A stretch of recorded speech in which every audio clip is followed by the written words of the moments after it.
Hello and welcome to the HE webinar for Animal Behaviour for HND Animal Science Animal Management. So we've titled this presentation, this mini lesson, Behaving Badly. So we're going to obviously talk all about different types of animal behaviour. So my name is Katrina Willis and I am one of the main lecturers on the HND programme here at Wiltshire College, Lackham. So the aim of today is to do a little mini lesson, really, from the sort of higher education animal management team. So this is actually a little watered down version of one of our units, behaviour units, for the behaviour and welfare route. We do also offer a veterinary pathway as well. Okay, so the title was Behaving Badly, and actually it's a little bit of a hook to draw you in there, because actually most animals don't behave badly as such. Most problem behaviours actually come from a range of factors. We've got some suggestions here.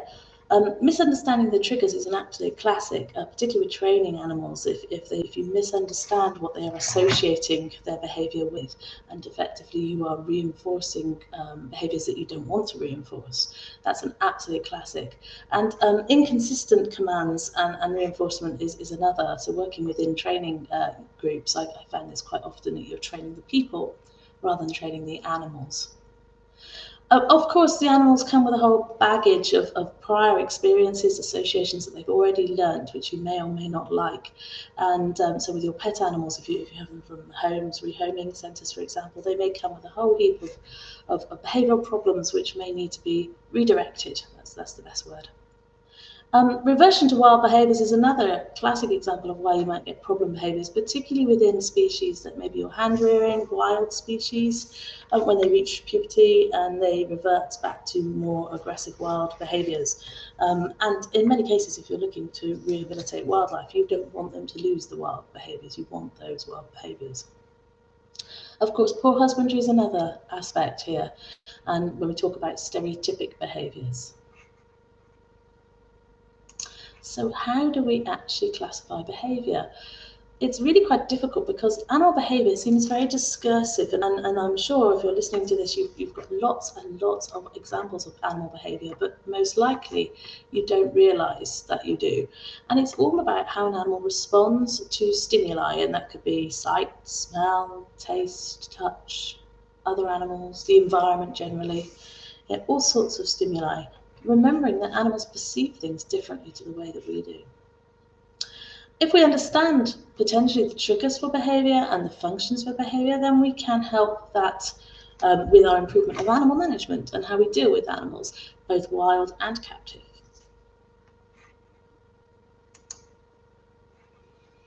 So one of the first things that a behaviouralist might do is look at a species or look at an individual and try to list all the behaviours that they're seeing. And particularly the focus on any behaviours that might be considered to be problem behaviours. If you're doing a species, then invariably research looks at as many of individuals as possible, because behaviour is what we call plastic. It's very flexible. Different animals have different behaviour repertoires. So to get a full list for a particular species, you would want to look at lots and lots of different individuals in different locations, males, females, old, young, ones with ones that are pregnant or with eggs, etc. And also different times of the year and different times of the day, because behaviour changes obviously throughout those times. If you're looking at a particular individual, you might go and do a bit of research and find out what's normal for that particular species. And it's this sort of work that is done that helps us identify what's normal. So lots of people doing lots of these lists and then adding them all together, so we can get a list of normal, in inverted commas, behaviour. An example, grooming. Here's a grooming example. Grooming can be split up, and a small piece of behaviour that you can measure and describe is called a behavioural act. So, for example, grooming could be scratching their flank. Now most of these are descriptive, and hopefully in your mind you're visualising what's happening here. So the animal's scratching its hind quarters there. Or grooming your tail with fingers, so monkeys, you will see monkeys doing this. Or shaking, that's a type of grooming, shaking feathers, shaking fur. If you look at this though, all of those 3 different types have different functions. Grooming tail with fingers could be to get rid of parasites. Scratching the flank could just be because of an itch. Shaking fur could very much be happening because the animal's just come out of, sleeping out of the nest and is just rearranging its fur and feathers so it's suitable for the day. So actually being more specific about grooming is really important. So we describe behaviours very carefully, and you'll find these sorts of descriptions quite commonly. Often we'll also talk about where and how the behaviour is happening and when it's happening, in what way is it happening, because the order of behaviours is also really important. So we've got a few pictures here, pretty pictures of animals doing all sorts of lovely grooming there. So just take a few moments, have a look, see what you think is happening. What is the function of these? So we've got all sorts here. You may have seen some of these. Maybe not in the species that we have here, but in similar species. Straight away you can see that there are some social grooming exercises going on here. Top left and top right, you've got 2 social grooming activities where the animals are bonding, they're grooming each other, they're removing parasites and salt particles. It's very much a social bond behaviour as well. And similarly, in fact, bottom middle, where the dog is licking the child's face, it is a very social behaviour. And in fact, the dog is begging effectively from the adult dog, i.e. the child, for attention. Potentially in the wild it would be for food, etc. It's a submissive behaviour. Many people don't like that though, because they've been licking other things as well, so hygienically it might not be quite so nice. The other behaviours are what we might call maintenance behaviours, because the animal is maintaining itself. So those 3 potentially have social impacts, but the others are all maintenance. So they're maintaining themselves. They're cleaning their paws, as in the tiger there. The kingfisher is cleaning its wings, which are very important for flying. We've got some bathing, and we've got not 2 dead chickens in the bottom right. We've got some dust bathing chickens in the bottom right. I must admit, they do look when they're dust bathing, they do look sometimes like they're just sort of let themselves out, like little bodies in the dust. They love it. They love dust bathing to get rid of parasites. What the cow is up to is anyone's guess. Potentially it's just licking itself, and it's got an itch and it's just licking itself. I have seen cows actually suckle themselves, but that is a rare sort of behaviour, but sometimes you do see it happen. So often we describe behaviours in terms of physical appearance, so they're putting their head up, or they're whistling, or they're doing an alarm call, or they're climbing, but sometimes the functions aren't particularly clear.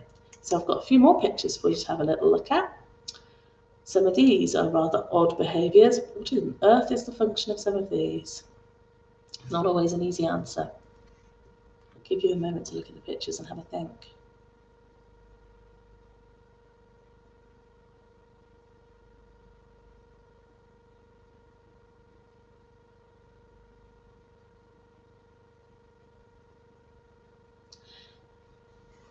So sometimes functions are many and varied. So for example, we've got a horse here which looks like it's laughing.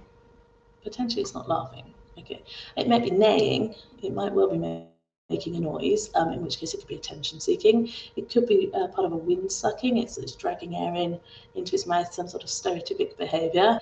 It could have an irritant on its tongue or its teeth. It's just yawning, for example.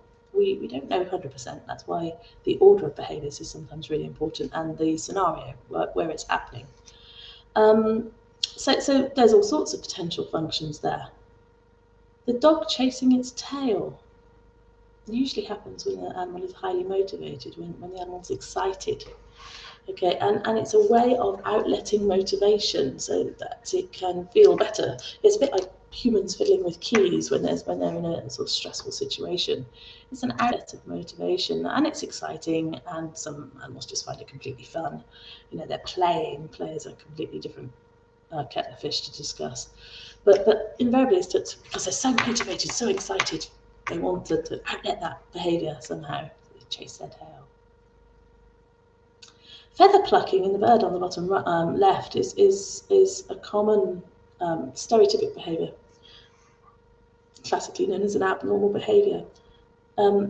But it can be for all sorts of reasons, and the functions could be because the animal has a parasite and it's irritated. The animal is somehow deficient in some sort of nutrient. It's an absolute classic.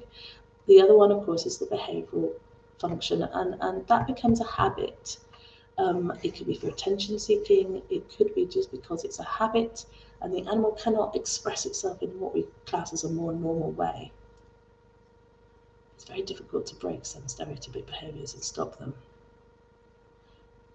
If you're okay with chimpanzee body language and facial expressions, you might know what the chimpanzee is saying there to us. Facial expressions and body language are a really good way of sort of seeing what the motivation is for an animal. In this case, the function of this particular face, it's sort of a play appeasement sort of face. It's not being aggressive. Showing teeth often is a sign of aggression. It's not really being aggressive. It's quite a relaxed face, but it's showing its smile, if you want to call it that. But it's a little bit fearful. That animal's a little bit fearful, not sure. I sort of want to play, but I'm not sure about you. I'm no threat at all. Okay, it's a little bit submissive. If the teeth were bared even more and the face was even more staring, for example, then that would be a sign of aggression. And if the mouth was open and the teeth weren't really showing very much sort of face, then that's more of a play pant and more of a play face, a real I'm happy, relaxed play. This is an animal that's a little bit scared. You may or may not recognise the thing in the bottom right. That is actually a gannet, and it's sky pointing. It's doing a behaviour where it puts its head up, pointing to the sky, raises its wings, makes a funny noise. Others will join in too, and it is a social, particularly bonding between male and female. Okay, so the function for that would be a bonding and displaying for a territory. So you see, functions are tricky sometimes. Now, to help with this, of course, to help to find out if our behaviour that we can see is in fact a problem or not, or what might be triggering it, we can use this sort of method. And this is Tinbergen. He won the Nobel Prize along with Frisk and with Lorenz, two of our founder ethologists in the sort of 60s, 70s, 80s. And he came up with this method of describing behaviour called the 4 questions, or the 4 fundamental aspects. What is the function of the behaviour? We've already discussed sometimes that's challenging to find out, but that's what studies can help to try and work out. What is triggering it? What's the cause of the behaviour? That's always, again, sometimes challenging to find out, but the idea is to obviously remove other causes and see if it still continues. Of the 4, those are probably the 2 easier to answer. The next 2 are a little bit more challenging. How does the behaviour develop in an individual's lifetime? In other words, does it appear at birth? Is it innate? Is it learnt? How is it learnt? Does it occur when they become sexually mature? Does it occur later in life? Does it only happen when they're in a group? You know, it's within the animal's lifetime. And finally, how has the behaviour evolved through many generations? Where has it come from? Why do they do it? Okay, so 4 questions there. Not all studies looking at particular behaviours will answer all 4 questions, but they are really quite fundamental. If you can answer those questions, then you are fully describing a behaviour and potentially therefore being able to find any problem areas that you could help solve. So here's a quick example. I'm going to give you a little while to think about this. Why might cats puff up their fur and hiss when threatened? So anybody who owns a cat or anybody who's seen a cat in the garden, they make themselves look 5 times bigger and they hiss.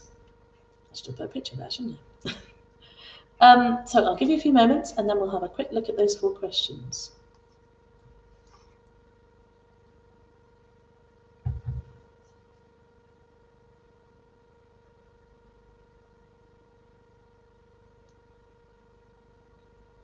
Hello, Sarah. I can see I've got a Sarah online. So here's a quick possible answers. The function, of course, might be just to get rid of the threat. The animal's threatened, it makes itself look big, the threat will run away, perhaps it's another cat. Yeah? So that's a classic function, isn't it? To get away, to put off a threat.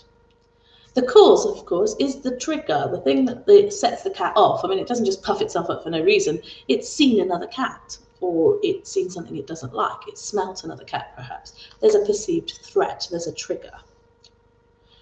How does it develop in a particular cat's lifetime?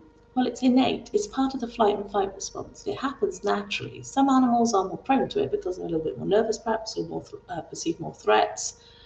Some animals learn to ignore certain threats, or rather things that are not really threatening.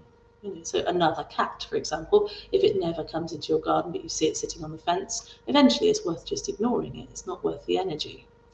You habituate to a particular non-threat. In terms of evolution, whenever you're trying to explain behaviour, you've got to try and link it back to how you might pass it on to the next generation. The basic premise is that if you are big and large and making a funny noise, then you are more threatening. And that will potentially mean that your rivals will be repelled. You'll have better resources, better access to perhaps the garden, the resources, the females potentially that are in there. And therefore you're more likely to survive and pass on your genes. So if you're more threatening or dominant, you're more likely to pass on your genes. And behavioural traits can be passed on genetically. So you see, those 4 questions are really useful. If we can identify particularly how things have been caused, the triggers, and particularly how they may have developed, then we might be able to come up with some solutions if we've got behaviours that we're not that happy with, poor behaviours. So sorts of abnormal behaviours that might come across, these are pretty specific stereotypic behaviours. So excess digging, for example. We've got a hamster that's always digging away at the corner of its cage. Yeah. Feather plucking, we've mentioned. Pacing, potentially if you've been to zoos and seen big cats or bears, you may have seen pacing. Pacing around your perimeter is in fact a natural behaviour for these animals, but pacing around to the extent where you wear a path is not a natural behaviour. If you own horses or know anything about horses, wind sucking, where they're chewing things, but they're also sucking in wind and making funny noise, it becomes a stereotypic behaviour, a habit. Weaving also in elephants, bears, big cats, horses, where they go from foot to foot. I put misguided aggression as well, that, so being aggressive where they don't need to be, or thinking that they're top dog and you're not, aggressive within the pets, for example, or misdirected aggression against another animal or another object is a big problem. Excess attention seeking, separation anxiety as well. There are lots and lots and lots of things that we could put into the behaving badly category. As we said at the very beginning, potentially we have misunderstood the cues, we've misunderstood the triggers, or we're reinforcing the wrong thing. So animal makes lots of noise, we rush over and tell it to shut up. We are reinforcing that noise-making behaviour. It's getting negative attention, but it's getting attention, and that's what it wanted. Yeah. So actually, if you've got a bird that's shrieking every time just because it wants, more seeds or whatever, you want to blank that, you want to ignore that, and you want to reinforce the good behaviour with positive attention. It doesn't take them very long to learn it in some cases. So again, poor behaviour, bad behaviour, if you want to call it that, could be down to a number of factors. It can be nutritional, so it's worth looking at diet. It could be parasitic, it's worth looking at that. It could be other health issues underpinning the behaviour.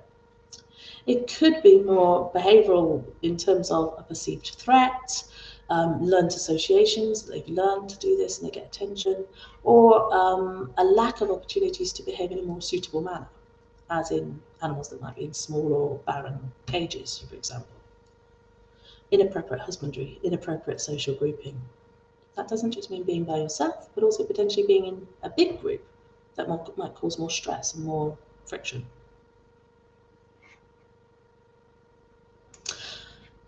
Your turn. Okay, so a little bit of an exercise, a bit of homework, here.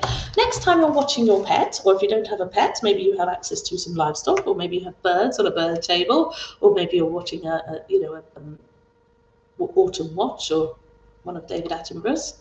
Yeah, next time you see some behaviour going on, pick a behavioural act and see if you can try and describe it. What causes it? What function does it have? How might that animal have developed it? Where might that behaviour have evolved from? It's worth having a go. You can do it anytime you like with pretty much any animal. Okay. So it's just shows you how straightforward that system is to try and explain behaviour. But if you're going to drill into it, obviously you can get a lot out of that. How does this fit in with the HND? Because after all, we're running this to market our courses, and this is particularly linked to the Higher National Diploma in Animal Management that we run here at Wiltshire College Lackham site. We run this course. It's a level 4 or level 5 course, so the first year is level 4, the second year is level 5, and there are 2 possible pathways. One of them is behaviour and welfare. And I think it goes without saying that in behaviour and welfare pathway, you have a behaviour unit, which will talk all about behaviour. The veterinary practice management people don't do that behaviour unit because that happens to be an optional one, but in fact they do other units that obviously link with behaviour, health, animal nursing, animal husbandry. They're all linking in with behaviour. So a vital understanding of behaviour as well as physical health is really, really important. So as I said, the full High National Diploma is a 2-year course. We also run a High National Certificate 1-year course where you just do the first year of the 2. And in the first year, we have 8 units, and in the second year, you have 7. That's full-time. We do have part-time options if you wish to discuss those with our admissions team. And each unit is graded on a pass merit distinction. It's run by BTEC Pearsons, if you're aware of those governing bodies. The other thing to mention about this, and I'm not going to go into huge detail on the course itself because we do have other resources and videos all about the courses, and I'm happy to accept questions, is it's coursework based. We have a few quizzes within college, not sit-down exams. Okay, invariably we're doing those on forms, online quizzes where you have to have a go at it, and then you reach a certain level of understanding and we can pass you on that bit. So no big exams, but coursework, and quite a lot of it. Okay, so it's not an easy option because it's first and second year degree level, but no big exams, which suits a lot of people, and you get a vast array of support from the tutors because we don't have massive groups, so it's quite nice support that you can get from your tutors. But I just put these pathways, these units up just so that you can see the array of units that we do, depending on your pathway as well. For each one, you have a tutor. They are your main support. You also have a personal tutor, and I'm the program leader for this as well. So lots and lots of tutorial support to help you. So we take people from all sorts of walks of life. We have people that come up from our level 3 courses and want to progress. We have people who've come from A levels and ASs and they want to go into something more specific in terms of their career aim. And we have people who have been in perhaps jobs for a long period of time and want to do a change, or people have suddenly decided, actually, I don't want to be working in admin anymore. I want to set up my own grooming parlour. And they come back to education to get themselves qualification. The good thing is that if you look at the topics, it's scientific, but not massively scientific. It's very linked to husbandry. It's very applied to animals. Okay, so but it's got that academic rigour, which means that then you can go out into the industry and say, I have an HND. And that shows a level of transferable skills as well. Your ability to write academically, your ability to read and understand academic work, your ability to time manage, your ability to complete a higher level course. Our application is via UCAS. So please do, there is a promotional video and course information sheets on our websites. There is detailed entry criteria on there as well. And our HE admissions team are lovely and they will be more than happy to help you with your application if you're struggling with that. We are here to support you. We just want to see you reaching your full potential. So I'm also open to having questions if you wish to email questions either to HE admissions or directly to myself. So you can do that via HE admissions and they will always send emails on to me, but mine is Katrina Willis, my name. So I'm hoping you enjoyed that little mini lesson. Okay, and that it might stimulate you to thinking about animal behaviour a bit more and watching your pets and wild animals, for example, very closely. And hopefully we might see you in the future. We very much look forward to working with you and getting you to reach your potential and hopefully your career aims as well. So thank you very much, and if you have any questions, I'm happy to answer them now. But if not, I look forward to seeing you